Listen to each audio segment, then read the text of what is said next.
الکریم اما بعد فاعوذ باللہ من الشیطان الرجیم بسم اللہ الرحمن الرحیم۔ سورہ نساء سے آج ہم آغاز کریں گے انشاءاللہ۔ یہ بھی مدنی سورہ مبارکہ ہے اور چوتھے پارے کا آخری پاؤ جو ہے وہ اس میں ہے یہ سورہ مبارکہ، اس سے شروع ہوتی ہے۔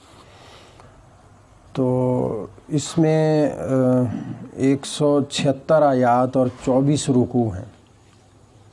سورہ نساء کیوں کہا گیا؟ اس میں زیادہ تر جو احکامات ہیں وہ عورتوں کے حوالے سے ہیں۔ میں نے بتایا کہ جو مدنی صورتیں ان میں زیادہ احکامات شریعت ہیں، تو ان میں خواتین کے حوالے سے زیادہ تر احکامات ہیں۔ شادی، بیاہ، وراثت، حق مہر، اس طرح کے جتنے بھی معاملات ہیں وہ سارے اس میں تفصیل سے ڈسکس ہوئے ہیں۔ اور کن خواتین سے نکاح نہیں ہو سکتا؟ جو محرم خواتین ہیں۔ محرم خواتین کون ہوتی ہیں؟ جن سے کبھی بھی کسی بھی صورت میں کسی بھی حالت میں نکاح نہیں ہو سکتا۔ اور غیر محرم کون ہوتی ہے؟ جس سے کبھی بھی کسی بھی صورت میں کبھی بھی کسی بھی حالت میں نکاح ہو جائے۔ تو اس کا ذکر اس کے آخر میں آئے گا، چوتھے پارے کے 5ویں پارے سے پہلے۔ اسی طرح باقی معاملات بھی انشاءاللہ ہم دیکھتے ہیں۔ اس کو سورہ نساء کبریٰ، بڑی سورہ نساء بھی کہا جاتا ہے، اور 28ویں پارے میں سورہ طلاق ہے، اس کو چھوٹی سورہ نساء بھی کہا جاتا ہے۔ اس میں بھی خواتین کے حوالے سے زیادہ تر احکامات جو ہیں وہ ڈسکس ہوئے ہیں۔ اسی طرح اس میں یتیموں کے مال کے حوالے سے کچھ تفصیلات بھی ملتی ہیں کہ عام طور پہ ہوتا یہ ہے کہ جب کوئی صاحب فوت ہو جاتے ہیں تو ان کے جو بہن بھائی ہوتے ہیں وہ دیکھتے ہیں کہ بچے ابھی چھوٹے ہیں، تو ان میں سے بہت کم ہوتے ہیں جن کے اندر خوف خدا ہو اور وہ پوری ایمانداری کے ساتھ ان کو ان کا حصہ دے دیں۔ ورنہ تو کیا ہوتا ہے کہ اکثر ان کا مال کھایا جاتا ہے، ناحق کھایا جاتا ہے۔ اسی لیے اللہ نے قرآن مجید میں کئی مقامات پر یتیموں کا مال ناحق کھانے سے منع کیا۔ ناحق کھانے سے منع کیا، حق کے ساتھ کھائیں تو اس کی اجازت ہے۔ مثال کے طور پہ ایک بھائی فوت ہو گیا، وہ اچھا مالدار تھا، اس کا اچھا کاروبار تھا۔ دوسرا بھائی جو اب اس کے بچوں کی کفالت کرے گا وہ ذرا کمزور ہے مالی لحاظ سے، تو وہ اپنی محنت مزدوری چھوڑ کے اس کی دکان، اس کی فیکٹری، اس کا کاروبار اگر سنبھالتا ہے تو ظاہر سی بات ہے اس کو ٹائم دے گا تو اس کی تنخواہ لے لے، وہ اس میں حرج کوئی نہیں ہے۔ لیکن جو کام بھی ان کا کوئی نہ کرے اور مال بھی کھاتا جائے تو یہ غلط ہے۔ اسی طرح زمین ہے، اگر اس کا ٹھیکہ شیکہ یا کوئی ایسی ہے معاملہ ایسا، تو اس کی بھی اسی طرح سے صورتحال بن سکتی ہے۔ تو اس کو بڑی سختی سے منع کیا گیا اور کہا کہ جو لوگ یتیموں کا مال ناحق کھاتے ہیں اپنے پیٹ میں آگ بھرتے ہیں۔ اس کے بعد پھر نکاح کے حوالے سے ہے، یہ سن کے تو کافی خوشی ہوتی ہے کہ 4 نکاح کی اجازت اللہ نے دے دی، 4 شادیوں کی اجازت دے دی، لیکن اس کے ساتھ جو شرائط رکھ دی ہیں وہ کافی سخت ہیں کہ نکاح تو آپ 4 کر سکتے ہیں، تھوڑے آگے آگے ہو رہے ہیں لوگ تو خوشی ہو رہی ہے۔ نکاح تو آپ 4 کر سکتے ہیں، لیکن اس کے لیے کیا شرائط ہیں کہ ان کے حقوق ادا کرتے ہوں، آپ کر سکتے ہوں، مطلب جب کر لیں تو ان کے حقوق ادا کر سکتے ہوں۔ اسی طرح ان کے درمیان عدل و انصاف قائم کر سکتے ہوں۔ سب سے پہلا حق اصل میں یہ خطرناک چیز ہے کہ حق ہی نہیں ادا کر سکتا بندہ عام طور پہ، کوئی اللہ والا ہی ہوتا ہے، اور اللہ والوں کے بھی بعض کے بیانات ایسے ہیں، وہ کہتے ہیں ہم نے تو پوری کوشش کی اور ترازو کے ساتھ بھی کوشش کی تب بھی کامیاب نہیں ہوئے۔ مطلب خواتین کو بیلنس رکھنا مشکل کام ہے، لیکن بعض لوگ کر لیتے ہیں۔ یہ میرے اپنے جاننے والوں میں سے کچھ لوگ ہیں کہ ایک لڑکے کی وہ ہمارے وہاں اکیڈمی سے پڑھ کے گیا تھا، اس کی شادی ہوئی، وہ دوسری فیملی میں، وہ بھی اکیڈمی کے ہی مطلب کہہ لیں تنظیم کے ساتھی تھے وہاں پہ۔ پھر ان کے سسر نے ان کی دوسری شادی کا مطلب دوسرا نکاح ان کے سسر نے پڑھایا۔ بڑی اچھی بات ہے۔ اور وہ میں نے پھر ایسے ایک دن بات بھی ہوئی، وہ لڑکے سے بھی ملاقات ہوئی، وہ کہتا ہے الحمدللہ میری یونیورسٹی فیلو تھی جو دوسری لڑکی ہے، تو میں نے ایسے ہی گھر میں بات کی تو میری اہلیہ نے اپنے والد سے کہا کہ اس طرح سے علی نے شادی کرنی ہے، تو انہوں نے کر دی، تو انہوں نے خود نکاح پڑھایا میرا۔ میں نے کہا ماشاءاللہ بڑے حوصلے کی بات ہے، ان ذالک من عزم الامور۔ مطلب بڑی اچھی بات ہے، ہونا چاہیے، یہ ٹرینڈ بننا چاہیے ہمارے معاشرے میں، چلنا چاہیے یہ بہرحال۔ تو کہا اگر ایسا نہیں کر سکتے تو پھر ایک بیوی پہ گزارا کرنا چاہیے، ایک بیوی ہی کافی ہے۔ اسی طرح ایک بڑی اہم بات جو آ رہی ہے یہاں پہ، تعدد ازواج جن کو ہم کہہ سکتے ہیں، عورتوں کی تعداد کے حوالے سے، بیویوں کی تعداد کے حوالے سے، یہ اسلام نے تعین کر دیا، اس کا یہ تعداد متعین کر دی اسلام نے کہ ایسے کر سکتے ہیں۔ باقی کسی مذاہب میں، کسی مطلب جتنے بھی مذاہب ہیں ان میں یہ چیز نہیں ہے، وہاں پہ جتنی مرضی شادیاں کوئی کرتا رہے، شادی کے بغیر بھی رکھتا رہے، جس کو عام لفظوں میں گرل فرینڈ کہتے ہیں، جیسے مرضی ان کے ساتھ ناجائز تعلقات رکھیں۔ ہماری خواتین بیوقوفی کرتی ہیں جو شور مچاتی ہیں، حقوق نہیں ملتے ان کو، اصل میں اسی طرح کے حقوق چاہیے، ان کو اسلام والے حقوق چاہیے ہی نہیں۔ اسلام نے جو حقوق عورت کو دیے، اگر ہمیں پتہ چل جائے، ہم پڑھے قرآن و حدیث تو ہم حیران رہ جاتے ہیں کہ اتنا بڑا احسان کیا اسلام نے عورت پہ۔ لیکن سب سے بڑا احسان تو یہ کیا کہ اس کو زندہ دفن کیا جاتا تھا، اس سے جان چھڑوا دی اس کی۔ اس کے بعد کہا جنت ماں کے قدموں میں ہے۔ پہلے کس مذہب میں یہ چیز پڑھی ہے کبھی کسی نے؟ سنی ہو کبھی کسی نے؟ اسی طرح شوہر مر جاتا تھا، اس کے ساتھ ہی زندہ جلا دیا جاتا، ہوتا رہا ہے کہ نہیں ایسا؟ اب بھی کچھ جگہوں پہ ہوتا ہے، لیکن اس پہ زیادہ تر کوشش کی گئی ہے کہ، تو اسی طرح نہ ان کے ہاں یہ کوئی شرط تھی کہ عورتوں کی تعداد کتنی، اور نہ ہی عدل و انصاف والا معاملہ تھا۔ کئی لوگ ایسے کرتے کہ 10 بیویاں رکھی ہوئی ہیں، ان میں سے کچھ کے ساتھ تو عدل و انصاف، جس کے ساتھ دل کرتا عدل و انصاف والا رویہ رکھتے، باقی کو ایسے، اور نہ طلاق دینی ہے نہ اس کو نان نفقہ دینا، ایسے لٹکایا ہوا ہے۔ اسی طرح ہمارا جو طبقہ یورپ سے متاثرہ طبقہ ہے وہ بھی یہی بات کہتا ہے، جی ایسے ہے ایسے ہے۔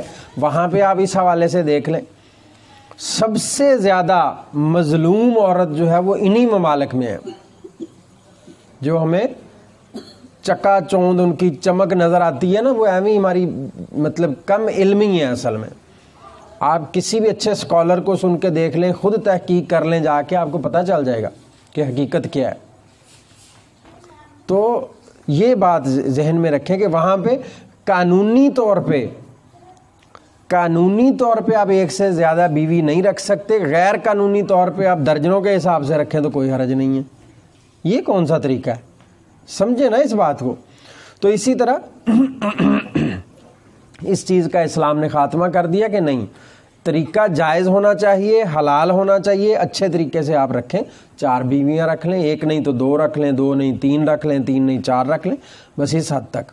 اللہ میاں کو پتہ تھا کہ بندے کا حساب کتاب ایسا ہی ہے، تو اس کو اتنی کی ضرورت ہے، بس اسی حساب سے چلے گا یہ۔ ہاں ان میں سے کوئی فوت ہو جائے تو پھر آپ ایک اور کر سکتے ہیں۔ ایسے لوگوں نے 7 تک بھی بات پہنچی ہے، 6 7 8 تک بعض لوگ کرتے ہیں شادیاں ایسے۔ تو بہرحال اس کا ذکر، اور اسلام نے تو یہ بڑا اچھا ایک تحفظ دیا ہے عورت کو، مطلب محفوظ بنا دیا اس کو، جبکہ یورپ میں ایسا نہیں ہے۔ اسی طرح پھر عورت کی وراثت کا جو ہے وہ معاملہ ہے، وہاں پہ عورت کو وراثت میں بھی کچھ نہیں ملتا تھا، اور ان کا ایک خاص مقولہ تھا جو انہوں نے مولانا اسلم صاحب نے لکھا ہے، کہتے ہیں کہ ہم اسے کیسے مال دے دیں جو گھوڑے پہ سوار نہیں ہو سکتی، تلوار نہیں اٹھا سکتی، دشمن کا مقابلہ نہیں کر سکتی۔ کون کہہ رہا ہے یہ؟ عرب معاشرہ، اسلام سے پہلے والا عرب معاشرہ۔ اسلام کیا کہتا ہے؟ اسلام میں تو خواتین نے جنگوں میں بھی حصے لیے، زخمیوں کو پانی بھی پلایا، باقاعدہ جنگوں میں لڑی بھی ہیں۔ سیدہ صفیہ رضی اللہ تعالیٰ عنہ نے تو کافر کو مار دیا تھا ایک کو۔ حسان بن ثابت رضی اللہ تعالیٰ عنہ وہاں تھے، اور کوئی ایک آدھ اور صحابی تھے، تو یہ تھیں حضور صلی اللہ علیہ وسلم کی پھپھو تھیں۔ تو انہوں نے ڈنڈا پکڑا، بانس وہ خیمے میں جو لگا ہوا تھا وہ پکڑ کے تو اس کو پھینٹا چڑھایا اور مار دیا اس کو۔ وہ آیا تھا حملہ کرنے، خواتین اور بچے معصوم سمجھ کے، مطلب کمزور سمجھ کے، اس کو تو نہیں پتہ تھا۔ تو ایسی خواتین بھی گزری ہیں، اور بھی بے شمار مثالیں ایسی ملتی ہیں جنہوں نے تلوار بازی میں جوہر دکھائے اپنے۔ تو ایسی بات بھی نہیں ہے۔ اور باقی یہ ہے کہ اگر تلوار بازی کوئی نہیں کر سکتی، اگر کوئی گھوڑے پہ سوار نہیں ہو سکتی، جنگوں میں نہیں جا سکتی، تو اسلام نے تو اس کو ویسے ہی کہا کہ یہ تو گھر کی رانی ہے، اصل میں یہ آوارہ پھرنے کے لیے ہے ہی نہیں۔ عورت کا مطلب آپ کسی سے پوچھیں پھر سمجھ آئے گی، عورت کا مطلب کیا ہے، تو پھر سمجھ آ جاتی ہے کہ عورت کیا ہے۔ تو اس لیے اس کو بھی کہا کہ نہیں، تو اسلام نے اس کو پورا حق دیا، وراثت میں حصہ دار بنایا، وہ مکان ہو، وہ جائیداد ہو، کسی بھی قسم کا معاملہ، اس میں وراثت میں وہ پورا پورا حصہ ہے اس کا، جو بنتا ہے ماں باپ کی طرف سے اس کو ملے گا، باپ کی ہو یا ماں کی ہو۔ ہمارے ہاں یہ بھی ظلم ہوتا ہے کہ ہم بھی کوشش کرتے ہیں، ہمارے ہاں بعض لوگ بلکہ اکثر لوگوں میں یہ چیز پائی جاتی ہے سروے کے مطابق کہ اکثر لوگ اپنی بہنوں کو، اپنی بیٹیوں کو حصہ نہیں دیتے، بیویوں کو حصہ نہیں دیتے، جیسے مہر نہیں دیتے، کل پرسوں بھی بات ہوئی تھی، حق مہر نہیں ادا کرتے لوگ، نیت یہ ہوتی ہے کہ معاف کروا لیں گے، ایسے یہ بھی کروا لیتے ہیں، اور اگر دب کے کسی وجہ سے کسی کے پریشر میں آ کے حصہ دے بھی دیں تو بعد میں پھر ساری زندگی تانے سناتے ہیں۔ شرم نہیں آئی بھراواں کولوں حصہ لیندی نوں؟ بھائی کو شرم نہیں آتی؟ سوچنے کی بات ہے، بھائی کو شرم نہیں آتی، وہ کیوں حصہ لے رہا ہے؟ باپ مرنے کی دیر ہوتی ہے، بھائی تو سب سے پہلے آگے ہوتا ہے، بھائی کو بھی شرم آنی چاہیے، لیکن نہیں۔ بہرحال اس چیز کا پھر اللہ تعالیٰ نے وہ واضح کر دیا۔ اسی طرح میں نے بتایا کہ کچھ ایسی آیات بھی ہیں اس سورہ مبارکہ کے آخر میں، یہاں اس میں چوتھے پارے کے آخر میں، جس میں وضاحت کر دی کہ وہ خواتین جن کے ساتھ نکاح نہیں ہو سکتا، اس میں کون سے رشتے ہیں؟ بہن ہے، بیٹی ہے، اسی طرح سگی خالہ اور سگی پھپھو، اور اسی طرح یہ بھی تفریق بتا دی کہ خالہ بھانجی کو نکاح میں نہیں رکھ سکتے، پھپھو بھتیجی کو نکاح میں نہیں رکھ سکتے۔ اسی طرح کی دوسری تفصیلات بھی پھر اس میں آتی ہیں۔ پھر آگے 5واں پارہ شروع ہوتا ہے، اس کے بارے میں تھوڑا سا یہ ہے، اس میں شروع میں تو وہی سلسلہ چلا جو پیچھے ذکر ہوا کہ ان عورتوں سے تم نکاح نہیں کر سکتے، اس سے آگے پھر تھوڑا سا بعض لوگوں نے اس سے ایک غلط مطلب نکالا کہ جن عورتوں سے تم نکاح کر سکتے ہو وہ کون سی ہیں، اس کی تفصیل بتائی، اور اسی سے پھر لوگوں نے یہ جس کو متع کہا جاتا ہے اس کا جواز نکالنے کی کوشش کی۔ متع کیا ہے؟ وہ ایک اصطلاح بولی جاتی ہے کہ آپ وقتی طور پہ، اسلام میں یہ جائز تھا بہت پہلے، حضور صلی اللہ علیہ وسلم کے بالکل آغاز والے دور میں، جیسے شروع میں شراب پیا کرتے تھے لوگ، نہیں تھی منع، بعد میں منع کر دی گئی، اسی طرح اس کی بھی اجازت دی گئی تھی کچھ خاص کیفیات میں، کچھ خاص حالات میں، اس کے بعد پھر فرمایا کہ اب یہ منع کر دیا گیا، اب قیامت تک کے لیے حرام ہے۔ لیکن بعض لوگوں نے اس کا جواز نکالا ہوا ہے، یہ جو مختلف جگہوں پہ، مختلف شہروں میں یہ بازار بنے ہوتے ہیں خاص طور پہ اسی مقصد کے لیے، ان کے ہاں یہی جواز ہے، وہ کہتے ہیں کہ جی اس کی اسلام میں اجازت ہے کہ آپ وقتی طور پہ کسی سے چند گھنٹوں کے لیے، چند منٹوں کے لیے، ایک رات کے لیے، 2 رات کے لیے بس پیسے دے کے اس کے ساتھ ایک کانٹریکٹ، اصل میں معاہدہ ہے، کر لیں تو آپ اس سے استفادہ کر سکتے ہیں، جبکہ یہ اسلام میں جائز نہیں ہے کسی بھی صورت میں۔ اہل السنت والجماعہ ان کے عقیدے کے مطابق، اس کے علاوہ کسی اور باطل عقیدے والے لوگ ہوں ان کے ہاں جائز ہو تو پتہ نہیں۔ تو بہرحال اس کو واضح طور پہ کہا، یہ ابن ماجہ کی روایت ہے، حضور صلی اللہ علیہ وسلم فرماتے ہیں، لوگوں میں نے تمہیں متع کی اجازت دی تھی لیکن اب اللہ نے اسے قیامت تک حرام قرار دے دیا ہے۔ پھر اس کے بعد گھر کے مطلب سسٹم کو درست رکھنے کے لیے چند ہدایات ہیں۔ پہلی ہدایت کیا ہے کہ حاکمیت کس کی ہے گھر میں؟ مرد کی۔ دوسری ہدایت کیا ہے کہ اگر عورتوں میں سے بعض عورتیں ہوتی ہیں تھوڑی سخت مزاج کی ہوتی ہیں، بات سنتی کم ہے، آگے سے بحث بھی کر لیتی ہیں، لڑائی جھگڑا بھی کر لیتی ہیں، کچھ ایسا معاملہ ہو جائے تو اس کی کیا صورتحال ہے، وہاں پہ پھر کیا کیا جائے، اس کی 3 شکلیں دے دیں کہ پہلے تو اس کو پیار محبت سے سمجھایا جائے، کوشش کی جائے، اس کو بیٹھ کے اچھے طریقے سے معاملے کو حل کرنے کی کوشش کی جائے، اگر بات نہ بنے تو پھر اس کا بستر الگ کر دیا جائے، مطلب اس سے کنارہ کشی کر لیں، اس کو علیحدہ کر دیں، خود علیحدہ ہو جائیں گھر میں ہی، یہ نہیں کرنا کہ اس کو باہر فٹ پاتھ پہ سلانا شروع کر دیں، نہیں، مطلب اس کو بستر اس کا علیحدہ کرنا، جو سمجھدار ہیں وہ سمجھ گئے ہیں۔ اس کے بعد پھر تیسری صورت یہ بنتی ہے کہ اگر اس سے بھی اس کو فرق نہ پڑے تو پھر اس کو ایک مخصوص مطلب طریقے سے خاص حد تک، اس سے زیادہ نہیں مار سکتے ہیں، لیکن وہ ہمارے ہاں اس کا مطلب غلط لیا جاتا ہے۔ ہمارے ہاں تو چھوٹی سی بات پہ بھی بڑا گندا رواج میں نے دیکھا ہے بعض جگہوں پہ، مطلب حیرت ہوتی ہے کہ وہی بندہ جب اس کی بہن یا بیٹی کے ساتھ ایسا معاملہ ہونے لگتا ہے تو وہ چیختا ہے، میں اس کو مار دوں گا، میں اس کو قتل کر دوں گا، میں اس کو یہ کر دوں گا، گالیاں دیتے ہیں، اور خود وہی بندہ دن رات دنگا فساد گھر میں مچایا ہوتا ہے اس نے. میرا بیویوں کا قصور نہیں ہوتا, بیوی تو ہے ہی ٹیڑھی پسلی سے پیدا کی گئی, اس میں تو کمی کوتاہی ایسی رہنی ہے. ہمیں کہا گیا ہے وَإِن تَعْفُوا وَتَصْفَحُوا وَتَغْفِرُوا, اگر تم معاف کر دو, اگر تم درگزر کر لو, بخش دو ان کو اور نظر انداز کر دو تو یہ تمہارے لیے بہتر ہے. یہ مرد کو کہا گیا ہے, اسی لیے کہا کہ یہ ٹیڑھی پسلی ہے, اس کو اگر کھینچ کے تم سیدھا کرنے کی کوشش کرو گے تو توڑ بیٹھو گے, مطلب توڑ دو گے تم. تو اس لیے اس کے ساتھ نرم رویہ رکھنا, یا کہہ لیں اس کے ساتھ تھوڑا سا سمجھوتا کر کے چلنے کا کس کو کہا گیا؟ ترغیب کس کو دی گئی ہے؟ مردوں کو. مرد کی ساری قوامیت عورت پہ ہی نکلتی ہے, وہ کمزور ہوتی ہے نا, اس لیے جو بیچاری نہیں بھی اس طرح سے قصوروار ہوتی ان کو بھی رگڑا لگ جاتا ہے. تو اس لیے اس چیز کا خیال رکھنا. اسی طرح اجتماعی زندگی کے حوالے سے, خاندانی نظام کے حوالے سے کچھ چیزیں, اور خاص طور پہ اس میں احسان کو سامنے رکھنا کہ لازمی طور پہ اس چیز کا خیال رکھا جائے. احسان کیا ہوتا ہے؟ نیکی کی چوٹی کو احسان کہتے ہیں. پھر اس کے بعد ایک چھوٹا سا واقعہ ہے, سیدنا عثمان بن طلحہ بعد میں یہ صحابی بنے, کہہ لیں مسلمان ہو گئے. یہ کعبے کی چابیاں ان کے پاس ہوتی تھی, فتح مکہ کے موقع پر ان سے چابی لی گئی. تو بعض مسلمانوں نے کوشش کی کہ ہمیں یہ شرف حاصل ہو جائے کہ ہم یہ چابیاں اپنے پاس رکھیں, لیکن اللہ کا حکم کیا تھا؟ اللہ تعالیٰ نے کہا انہیں کوئی واپس دے دیں. ان کے ساتھ یہ نرم رویہ رکھنے کی وجہ سے انہوں نے اسلام قبول کر لیا. اور عدل و انصاف کا تقاضا کیا تھا؟ جو اللہ کا حکم ہے اسی کو پورا کیا جائے, اور اگر مسلمان آپس میں 4 5 10 لوگ کوشش کرتے ہیں تو عدل و انصاف کے تقاضے کو پورا کر کے اس معاملے کو حل کیا جائے, اور وہ پھر اللہ کے حکم کے مطابق ہی ہو گیا. اسی طرح ایک وہ منافق اور یہودی کا مقدمہ تھا جو نبی اکرم صلی اللہ علیہ وسلم کے سامنے گیا. آپ صلی اللہ علیہ وسلم نے اس منافق مسلمان کے حق میں فیصلہ نہیں دیا بلکہ یہودی کے حق میں فیصلہ دیا, کیونکہ حق پر یہودی تھا, اور اللہ کے نبی صلی اللہ علیہ وسلم کی زبان مبارک سے تو حق کے علاوہ کچھ نہیں نکلتا تھا. اس کو سمجھ نہیں آئی.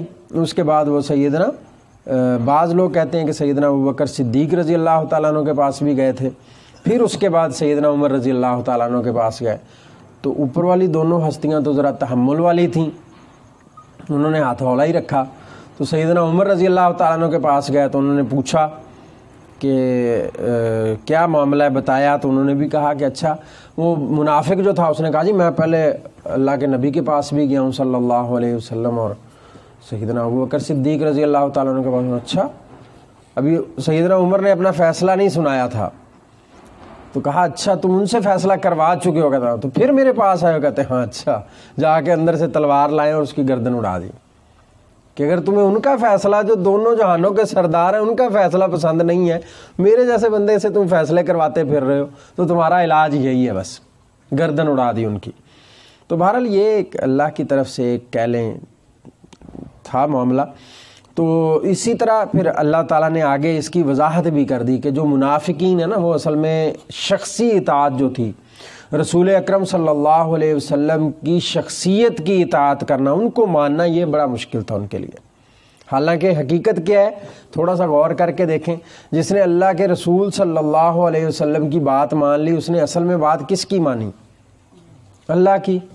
جس نے رسول کی اطاعت کی اس نے اللہ کی اطاعت کی. لیکن یہ بات ان کو ہضم نہیں ہوتی تھی. وہ کہتے تھے ان کو درمیان سے نکالیں, یا تو اللہ ہمارے ساتھ ڈائریکٹ ہو جائے. ایسا تو نہیں ہوتا نا, منہ چوں تو کیا ہو, پہلے اپنے کرتوت سیدھے کرو. تمہارا تو کھوٹ ہی نہیں جا رہا اندر سے, تمہارے ساتھ اللہ میاں ڈائریکٹ کیسے ہو جائے؟ جس کے ساتھ ہونا تھا ہو گیا, اور آخری نبی اور رسول آ گئے, بس اس کے بعد تو کوئی گنجائش ہی کوئی نہیں چھوڑی, مہر لگا دی اللہ تعالیٰ نے. تو وہ پھر آیت ہے جو اکثر ہم سنتے ہیں, اطیعوا اللہ و اطیعوا الرسول و اولی الامر منکم, اس کی طرف اشارہ. پھر اس کے بعد جہاد اور قتال کے حوالے سے کچھ آیات ہیں, اور اس میں خاص طور پہ منافقین کا طرز عمل بھی اس میں بتایا گیا کہ وہ کیسے بھاگتے تھے, خفیہ سازشیں کرتے تھے, کیسے موت کا ڈر ہوتا تھا ان کو. اللہ نے کہا تم جہاں مرضی بھاگ جاؤ, موت تو آنی ہی آنی ہے. تم گھر میں بیٹھے ہو سکتا ہے جہاد میں جاؤ تو موت سے بچ جاؤ, گھر میں بیٹھے ہو تو سکتا ہے آ جائے, اور یہ بھی ہو سکتا ہے جہاد میں جاؤ تو موت آ جائے, گھر میں بیٹھے نہ آئے. وہ تو ایک وقت مقرر ہے, جب آ گیا ٹائم تو پھر تو کوئی فرق نہیں پڑے گا کہ آپ جہاد میں ہیں یا گھر میں ہیں. کتنے سیدنا خالد بن ولید رضی اللہ تعالیٰ عنہ، سیدنا عمر فاروق رضی اللہ تعالیٰ عنہ، سیدنا علی رضی اللہ تعالیٰ عنہ کس جنگ میں شہید ہوئے ہیں؟ یہ ان جیسے بہادر کوئی نظر آتا تھا عرب میں کہ نہیں؟ سیدنا خالد بن ولید کو دیکھیں، بہترین جرنیل تھے مسلمانوں کے، اور ایسی حکمت عملی ہوتی تھی کمال کی، لیکن چارپائی پہ ان کو موت آئی۔ تو یہ تو کچھ نہیں ہے، مطلب تو یہ تو ہماری اپنی سوچ ہے ایک، اللہ تعالیٰ اس کی ہمیں توفیق دے کہ موت کو یاد رکھیں۔ موت سے ڈرنا نہیں، یاد رکھنا ہوتا ہے اس کو اصل میں۔ تو وہ لوگ موت سے ڈرتے تھے، اسی لیے جہاد سے بھاگتے تھے۔ موت کا ڈر جب پیدا ہو جاتا ہے تو پھر بندہ جہاد نہیں کر سکتا۔ جیسے میں کہتا ہوں کہ کسی نے کہا کہ دل تو چاہتا ہے کہ تیری راہ میں شہید ہو جاؤں، پر سنا ہے جان سے ہی مار دیتے ہیں۔ تو یہ شہادت پھر ہم اوپر والی چاہتے ہیں کہ انگلی کٹوا کے شہیدوں میں شامل ہو جائیں، ہمیں کرنا کچھ بھی نہ پڑے، گولی نہ لگے سینے میں، کوئی پھول آ کے لگ جائے تو اس سے شاید ہمیں شہادت مل جائے، ایسا کوئی شہید ہم چاہتے ہیں اپنے آپ کو۔ ایسا نہیں۔ اگر اللہ کے نبی کو، اللہ کے صحابہ کو، نبی صلی اللہ علیہ وسلم کے صحابہ کو ایسی تکلیفیں برداشت کرنی پڑی ہیں۔ دیکھیں دنیا کے خوبصورت ترین انسان حضور رحمت کائنات صلی اللہ علیہ وسلم، سمجھدار ترین انسان، بہادر ترین انسان، دلیر ترین، مطلب سپرلیٹو ڈگری لگا کے جتنی مرضی آگے بڑھاتے جائیں اس بات کو۔ اپنے وہ جو اوپر پہنا ہوا تھا خود جو پہنا ہوا تھا، اس کی کڑیاں گھس گئی تھی ادھر گال میں، رخسار مبارک میں، دانت ٹوٹ گئے۔ کیوں یہ کروایا سارا کچھ؟ ایسے ہی ہو گیا۔ دین ایسے ہی تھوڑی غالب ہو جاتا ہے، دین قربانی مانگتا ہے۔ تو ہماری کوشش ہوتی ہے کہ دوسرا ہی دے لے۔ تو کہا کہ پھر تمہیں یہ نکلنا پڑے گا، اس کے لیے پھر یہ مت سمجھو، اور اسی لیے پھر ہجرت کا بھی آگے چل کے حکم دے دیا گیا کہ ہجرت کرنی پڑے تو ہجرت کرو، اللہ کی راہ میں نکلو۔ ہاجروا وجاہدوا، ہاجروا وجاہدوا، یہ اصل میں ہجرت بھی جہاد کی ہی ایک قسم ہے۔ جو بندہ ہجرت نہیں کر سکتا وہ جہاد بھی نہیں کر سکتا، جو بندہ ہجرت نہیں کر سکتا وہ جہاد بھی نہیں کر سکتا۔ سیدنا حمزہ بن قیس رضی اللہ تعالیٰ عنہ، بعض روایات میں ذکر ملتا ہے کہ جب آیات ہجرت نازل ہوئیں تو انہوں نے سخت بیمار تھے، تو وہ پریشان ہو گئے، چلنے پھرنے کے قابل تو نہیں تھے، لیکن انہوں نے پھر اپنے بیٹوں سے کہا کہ مجھے چارپائی پہ ڈال کے مدینہ منورہ لے چلو، میں اب ایک رات بھی یہاں نہیں رہ سکتا، کیونکہ ہجرت کا حکم ہو گیا ہے، تو جس نے نافرمانی کی وہ مارا گیا۔ سمجھ رہے ہیں نا بات کو؟ یہ اصل میں طرز عمل چاہیے اللہ تعالیٰ کو۔ پہلے بیٹھا بندہ سوچتا رہے، اچھا سوچتے ہیں، اچھا ایسے ہو جائے، ویسے نہ، ایسے نہیں۔ تو کہا کہ ان کو لے جانے لگے تو رستے میں پھر ان کا انتقال ہو گیا۔ اللہ تعالیٰ نے آیات بھی نازل کر دیں۔ اللہ تعالیٰ کا ثواب، ان کا ثواب جو تھا وہ اللہ کے ذمے تھا، پھر ظاہر سی بات ہے، لیکن انہوں نے جو ان کے حصے کا کام تھا وہ بڑے ہی اچھے طریقے سے انہوں نے انجام دیا، اس میں انہوں نے کوئی کمی نہیں چھوڑی۔ اسی طرح پھر ایسی کیفیت جب ہو جاتی ہے کہ جنگ ہو رہی ہو یا آپ ہجرت کر رہے ہیں یا کوئی بھی ایسا معاملہ ہے جہاد والا، جہاد و قتال والا، تو اس وقت نماز کیسے پڑھی جائے؟ صلاۃ الخوف۔ اسی طرح اگر سفر میں ہیں تو پھر ساتھ مسافر کا بھی معاملہ ہوگا، تو اس کی کیفیت کا یہاں ذکر کر دیا گیا۔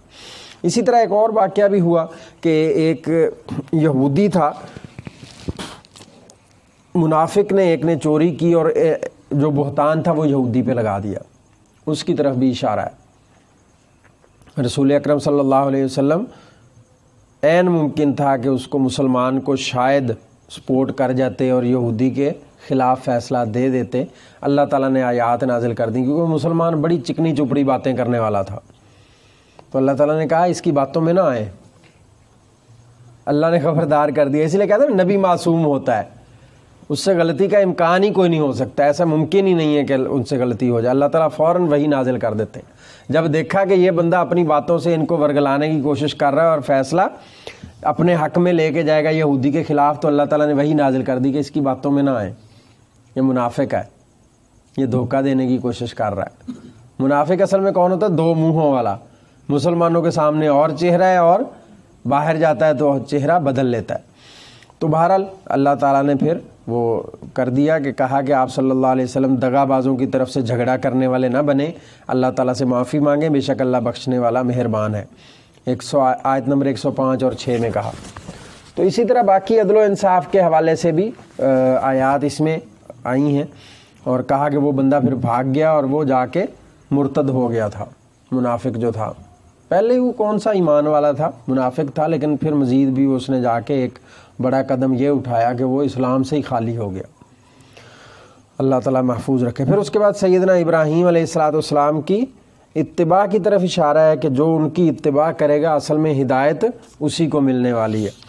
پھر کہا کہ اگر میاں بیوی کا آپس میں کوئی اختلاف ہو جائے تو اس کا حل کیا ہے، صلح کی طرف آ جانا چاہیے. ان کو کوشش کریں آپس میں صلح کر لیں. میں اس کے بارے میں کہتا ہوتا ہوں کہ 2-3 چیزیں ہوتی ہیں میاں بیوی کے جھگڑے کے معاملے میں. سب سے پہلی بات، بہت سارے لوگ مجھ سے بڑی عمر کے بھی بیٹھے ہیں، کچھ چھوٹے ہوں گے، کچھ میرے عمر کے ہوں گے. سب سے اہم بات یہ ہے کہ اپنے معاملے کو کوشش کریں بچوں کے سامنے بھی نہ جانے دیں. دونوں میاں بیوی جب بچے سو جائیں تو کسی الگ والے کمرے میں بیٹھ کے نہ بھلے ایک دوسرے کی منتیں کر لیں، رو کے، غصے سے، ناراضگی سے، پیار سے، ہنس کے، جیسے مرضی منا لیں ایک دوسرے کو. اپنے مسئلے کو خود حل کریں. جتنے لوگ بڑھاتے جائیں گے اتنے مسائل خراب ہوتے جائیں گے. جتنی بات آپ آگے لے کے چلتے جائیں گے، جتنے لوگ اس میں انوالو ہوتے جائیں گے، اتنے مسائل بگڑتے جائیں گے. یہ آزما کے دیکھ لیں. آپ کوشش کریں خود ہی اپنے مسئلے کو حل کریں. اور اس کا بہترین طریقہ یہ ہے کہ آپس میں آپ کمیونیکیشن گیپ نہ آنے دیں. مطلب جو بھی چھوٹی موٹی بات ہو ایک دوسرے سے کرتے رہیں، اس کو احساس ہو. ہم اصل میں گڑبڑ یہ کر جاتے ہیں بعض اوقات کہ ہم ایک دوسرے کی عزت نہیں کرتے. ایک دوسرے کی عزت نہیں کرتے. اگر ایک دوسرے کی عزت کرتے ہیں تو بیوی اس کے ماں باپ کو اور وہ اس کے ماں باپ کو لان تان کرتے ہیں. بہن بھائیوں کا معاملہ ہو جاتا ہے بعض اوقات. اس طرف نہ جائیں. عزت کریں اور کروائیں. یہ آسان نسخے ہیں، بالکل سادہ سادہ. بیوی کی عزت کریں، اس کے گھر والوں کی عزت کریں. وہ آپ کی عزت کرے گی، آپ کے ماں باپ کی عزت کرے گی. ہم چاہتے ہیں کہ میں تو رج کے اس کے ماں باپ کو گالیاں بھی دوں، اس کے بہن بھائیوں کو برا بھلا بھی کہوں، اور اس کے بعد پھر میں یہ امید رکھوں کہ وہ میری عزت کرے گی. تو یہ بھول جائیں. میں نے تو آپ کو بتایا کہ وہ زیادہ ضدی پن ہے اس کے اندر. کون کہہ رہا ہے؟ یہ اللہ کے رسول صلی اللہ علیہ وسلم نے فرمایا ہے. تو اس لیے معاملے کو ہمیں قوام کیوں بنایا گیا؟ مرد کو قوام اسی لیے بنایا گیا کہ اس کو عقل، فہم، شعور، سمجھ سب کچھ زیادہ ہوتا ہے. یہ تھوڑا سا اچھے طریقے سے معاملات کو نپٹانے کی صلاحیت رکھتا ہے. اللہ نے اسی لیے اس کو حاکم بنایا نا. تو اس لیے اس طرف آنا چاہیے تھوڑا سا. اس کے بعد پھر یہ 5واں پارہ مکمل ہو گیا. بس 1-2 منٹ لگیں گے. اور 6 پارے میں شروع میں ہی کہا کہ لا يحب اللہ الجہر بالسوء من القول الا من ظلم. اللہ تعالیٰ نہیں پسند کرتا. یہ ظلم کی مذمت کے حوالے سے اصل میں یہ آیت مبارکہ ہے کہ اگر کسی وجہ سے کسی نے ظلم کر دیا کسی کے اوپر اور اس نے رونا، چیخنا، چلانا بیچارے نے شروع کر دیا تو اس کی پکار پھر سن لی جاتی ہے. اس کے علاوہ اللہ پسند نہیں کرتا. تو اگر کوئی ظلم کرتا ہے تو اس کو یہ سوچ لینا چاہیے.